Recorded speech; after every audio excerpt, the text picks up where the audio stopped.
Auburn hasn't had much to celebrate on the field the past 2 years, and really even before that. It's been rough and downright disappointing, but when it comes to recruiting off the field lately, Auburn fans have a lot to be excited about what Hugh and his staff are cooking up. Yesterday, they flipped four-star dual-threat quarterback Deuce Knight from Notre Dame to vault their current recruiting class into the top 5 and give Auburn fans something to feel good about. We can talk about Knight's ability and how he fits exactly what Freeze wants to do. But for me, it's just not about what he brings, but who he can bring with him.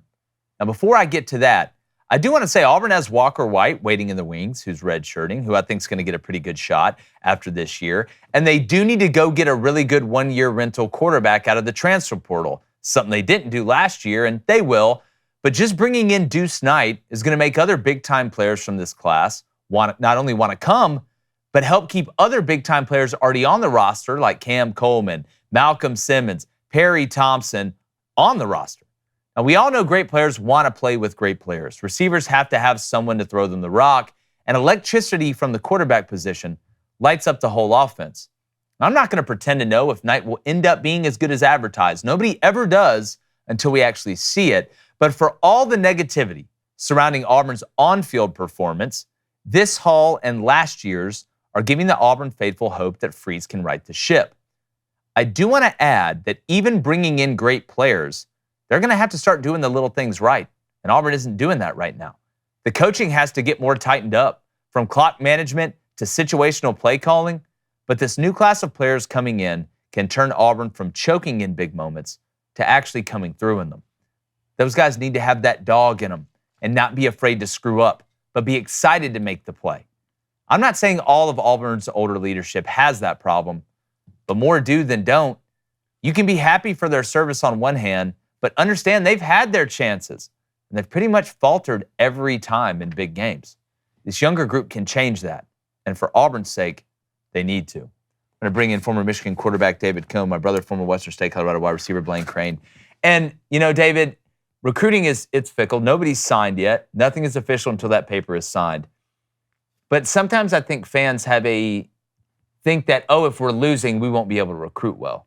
Well, the NIL era is different, but these young guys want to play. I don't think Deuce Knight is going to play as a true freshman. I don't know what he's been told or promised or whatever, but this is a good swing of momentum for Auburn and can make Hugh Freeze look better while they're losing on the field that, hey, the future is bright. Just let me get these new guys in here that can actually go out there and not choke. Yeah, and that's why getting a commitment from Deuce Knight, even if he doesn't sign in the long run, I think is big because you're going to keep some guys there who might otherwise want a red shirt or enter the transfer portal right now in the middle of the season. Plus, you're going to have other guys who are going to make their commitments who want to come play with him, right? Now, my question for you guys, and if he does sign with Auburn, that's a huge get for them, and that's only one half of the equation because on the other side, it's also a big loss for Notre Dame, and I think we should get into that at some point too when we start to examine their roster and where they are from a quarterback standpoint and other players. They've lost a couple other big-time recruits as well.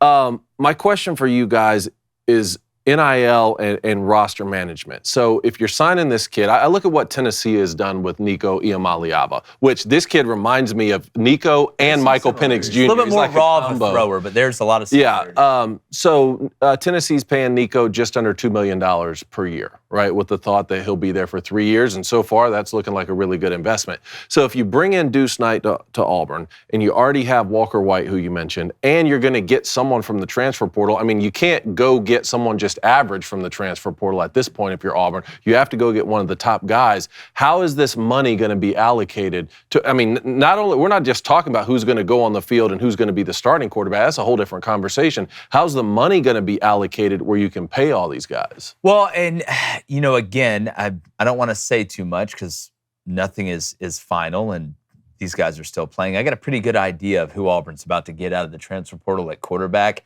and I think it's going to cost them close to $800 to $1 million to get this guy, but it is a one-year thing, right? So he comes in for 1 year, you pay that. I know it's a lot of money. I don't know how much Walker White is making. I don't know how much Deuce Knight is making, but I do know this, and we all know this. The rule in recruiting is you pretty much need to sign a quarterback in every class, right? And if you have a guy that you signed the year before that gets upset that you signed another high school guy. It's one thing to go get a transfer portal quarterback. I think it's another thing to sign a guy out of high school in the eyes of a guy already on the roster. But if you have a quarterback that wants to leave because you signed another quarterback, you probably don't want that guy. Well, it's not about being upset. Now it's about money. I mean, like if I just take this Tennessee situation again with Nico, or even let's take the Michigan situation with what Dave Portnoy says he's going to give a Michigan quarterback $3 million a year. I don't care if he comes from high school or the transfer portal is what Dave Portnoy has said.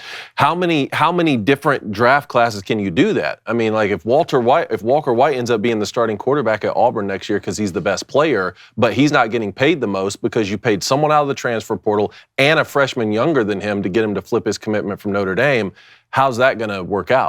David, I could sit here and give you theories and scenarios of how I think it's going to work out. I think the question becomes, the main question is, do you have enough money to do it? Mm-hmm. And I believe Auburn does.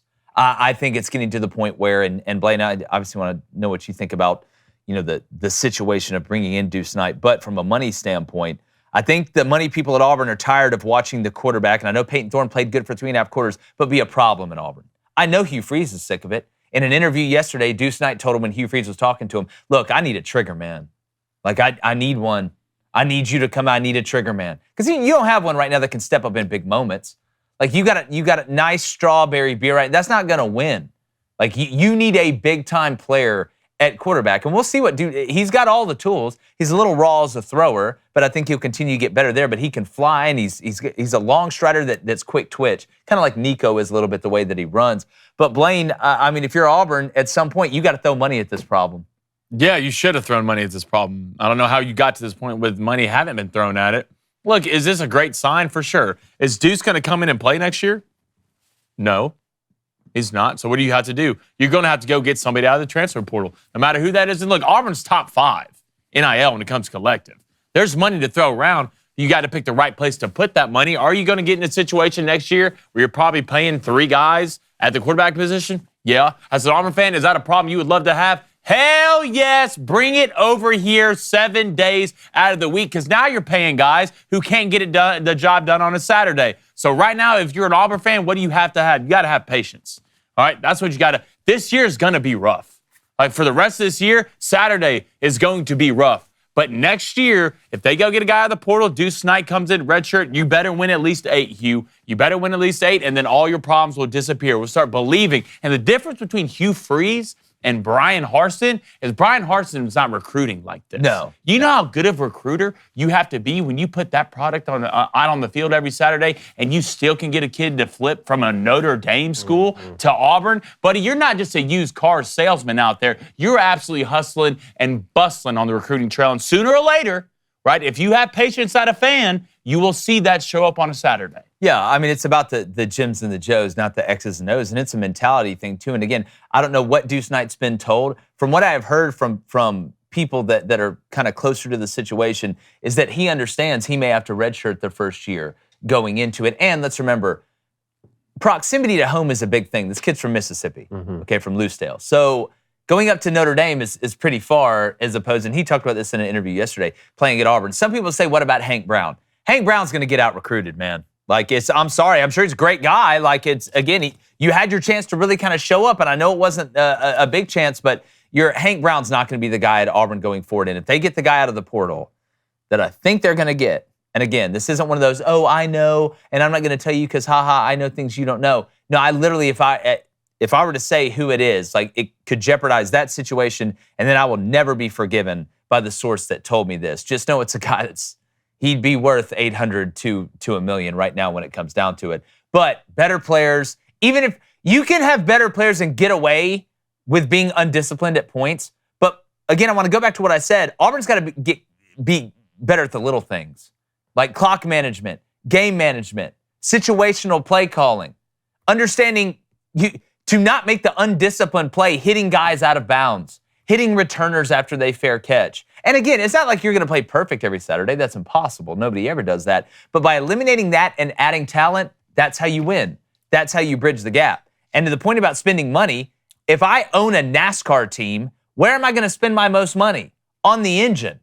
So if I got to throw my money at something, it's going to be the engine. Well, that's what the quarterback is to an offense, right? Auburn's got the money to do it. This is just a perception thing. It's an optics thing to me because now you look at Andrew Babaola, a 5-star that's probably going to come down to Auburn and Michigan, it's looking like. Then you've got, Naheem Alford, the #1 player in the state of Alabama. Like, these guys all know each other. Like, they all want to play each other and play on the team with each other. So it's that's a shining light for Auburn because it's dark pretty much everywhere else. How big does this hurt Notre Dame? I mean, it doesn't help. Yeah, it really doesn't help, especially if someone else on the roster transfers out, or I don't know exactly what all their depth is. Well, we say that. I mean, they have gone to the transfer portal and gotten Sam Hartman. And I wonder how much that played into this too. I don't know. I don't know. I think Notre Dame will be fine. Marcus Freeman's a hell of a recruiter too. Mm-hmm. I mean, he'll be fine. It is Notre Dame. But it does hurt. I mean, I think even Notre Dame fans will tell you that they didn't want this to happen. And again, nobody's signed yet. I will say this. Until you sign in December or in the late signing period now in February, none of it matters. It's a promise ring. Which, how does the calendar work again with the signing day, the first signing day, versus when the next portal window opens? Well, so, and again, they're talking about voting and changing the portal calendar. I don't know if it's officially been voted and changed yet, but it opens up after the season. The transfer portal does. What they're talking about is the one after spring. Are they going to keep the transfer portal window after spring? But as far as signing day with high school guys, stop calling it the early signing period. That's not what it is anymore. It used to be that, right? Guys signing early, wanting to enroll early, they go in December. Signing day was in February. Right? No. Signing day now is December. Mm-hmm. So right? when does The late signing period is in February, which helps you in this situation because we're in October. And I'm not a calendar scientist, but I do know that means it's just a couple months away. And Auburn's already played bad. So it's not like Auburn's going to lose any huge games that shock Deuce Knight. He lost to Cal. But you want to sign this kid before the next portal window opens so that you can have him signed, but then go to the transfer portal I think they would tell him what the plan is. Because if I'm a top-ranked quarterback, the #2 ranked quarterback or whatever, I look at your quarterback situation, I say, okay, Coach Freeze, tell me are y'all going to sign a transfer portal quarterback? And I think Hugh Freeze has probably been honest with him. Like, yes, we're going to sign a 1-year guy. You can come in, red shirt, maybe win the job. If you come in and win the job, you win the job. You're going to have a chance. But we're going to sign a transfer portal quarterback because you can't shock the guy like that. Like you just coaches say all sorts. No, of things, I know they do, David. Coaches but will tell you but it's not like this guy's begging for a big time offer. And I do need to look exactly when the calendar is, when the portal opens, and when signing day is in December compared to that. I think the portal opens before the signing day period. Somebody in the chat needs to check me on that. All right, Chad, hit that like, hit that subscribe button. If you donate, it's on topic. It will get read. We're going to start it off the day with CN. What's up, man? He says, if DJ Lagway enters the portal, does Auburn go after him, and does it affect the QB room since he'll just be a sophomore? No, I don't think so. I think they've got their eye on a couple guys, and it's a 1-year deal with the quarterbacks they're bringing in. I mean, not that DJ Lagway would be a bad choice, but the guys that I am hearing are already very proven.